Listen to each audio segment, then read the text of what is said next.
Welcome back, America. Yesterday, you probably saw this scoop at the top of Just the News. It's one of our most popular stories of the day. A brand new entrant into the Iowa governor's race. He's the former Iowa Department of Administrative Services director, and his name is Adam Steen. He's creating a lot of buzz in Iowa, one of the great electoral states in America. Adam, great to have you on the show. Well, thanks for having me on the show. It's an absolute honor and a privilege here. Thank you so much. We've had Governor Reynolds on the show a couple times. She is a pretty larger-than-life figure, very successful, very popular in Iowa. What tempted you to put your hat in the ring? Yeah, no, there's several things, and to be as brief as I can, this has been in the works for me for 15 years. I've been planning and preparing for higher levels of leadership for 15 years, and really there's been two other inflection points, and it was July 13th when President Trump was shot. That motivated me more than I could even imagine. My heart sunk, but when he got up and said, "Fight, fight, fight," I'm telling you, I got fired up, and it was time to go. And then when Governor Reynolds announced that she wasn't going to run again, I knew it was close to time. And she and I had a wonderful conversation. We both mutually agreed that I'd resign my position that I love, but the whole goal was resigning that position so that I could protect a state that I love, so that I could work with President Trump, so that we could usher in a golden age of prosperity. And there are people very, very excited down here in Iowa. We've made a fluid race even more fluid, and we're getting some excitement here going down in Iowa. Absolutely. Thank you. Adam, I want to ask you about the platform because I know as you crisscross the state of Iowa and you talk to your neighbors and possible constituents, I am sure that there are a number of issues on the front of their mind. Tell us what those are. Yeah, so right now, my platform, I'm the faith guy. Absolutely, faith has been the number one thing for me. Culture is the number one thing for me.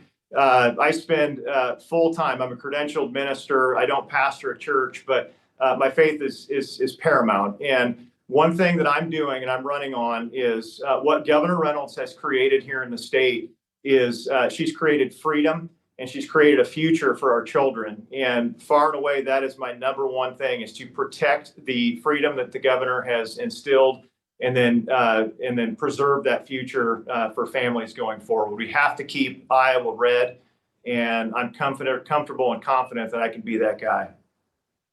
Yeah, so important. So I was looking at our story, and you had some good ones when you announced pro-faith, pro-family, pro-life, pro-property rights, pro-freedom. I want to go to property rights, as increasingly, as we've seen, particularly during the green energy movement by the Democrats, people in danger of losing their property or losing part of their property in the name of a transmission line or in the name of a puddle if it was going to be treated as a waterway. This is becoming a growing issue. Tell us a little bit about property rights and why that's so important to your agenda. Yeah, there is an eminent domain bill that was vetoed by the governor. I am a pro-property rights guy. When that bill was vetoed, I was working with the governor and obviously supporting her 100% of the way.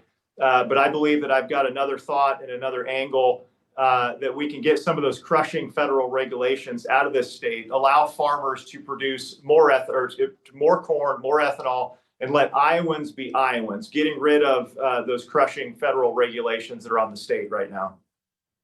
Pretty important. Yeah, absolutely. I want to focus on the family part of your platform, because under the last administration, we saw a crushing angle on families across this country, especially if you were parents of school-aged kids. What can you do in the state of Iowa to prioritize families and protect them and protect their rights? Yeah, absolutely. I am the candidate that's currently being sued by the Satanists. So one of my jobs was to make sure the events at the Capitol were family friendly, and the Satanists came in, tried to do an event that I deemed harmful to minors. I denied the event, and I'm currently under a lawsuit for that. I'm also the guy that stood in front of what was called an all ages family friendly drag show that nobody heard about because I denied that as well, risking another lawsuit.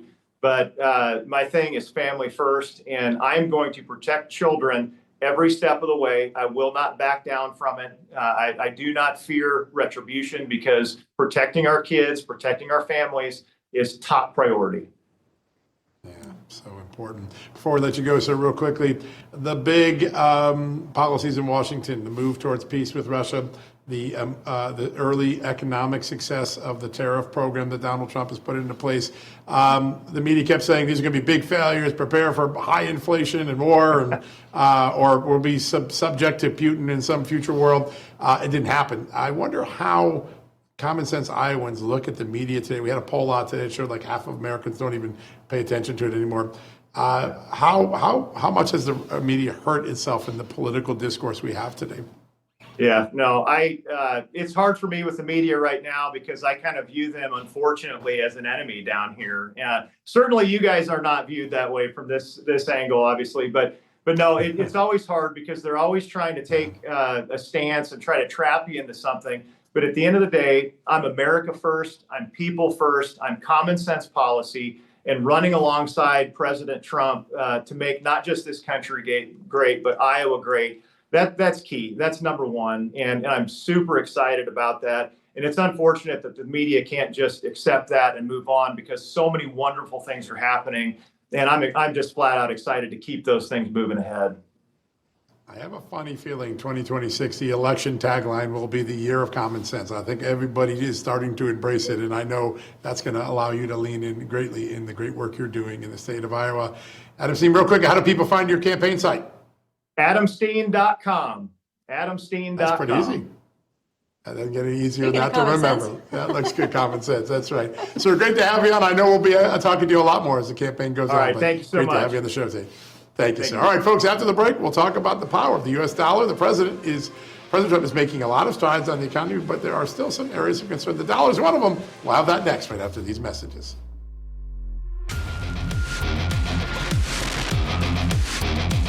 Tell me the truth. How many different beauty potions do you have sitting on your bathroom counter right now? If it's more than just Vibrant Super C Serum, listen up. The ingredients in this one bottle can replace your day creams, your eye creams, your night creams, your neck creams, your wrinkle creams, and your dark spot reducers. It's made in the USA with the highest quality ingredients, including vitamin C, hyaluronic acid, vitamin B5, and vitamin E. Super C Serum delivers noticeable results. Simplify your skincare routine, get a healthier complexion, and minimize wrinkles and age spots with Vibrance. And if you don't find it better than your current skincare routine, you'll get a full refund. So go to Vibrance.com/justnews to save up to 37% off and free shipping. That is Vibrance, Vibrance,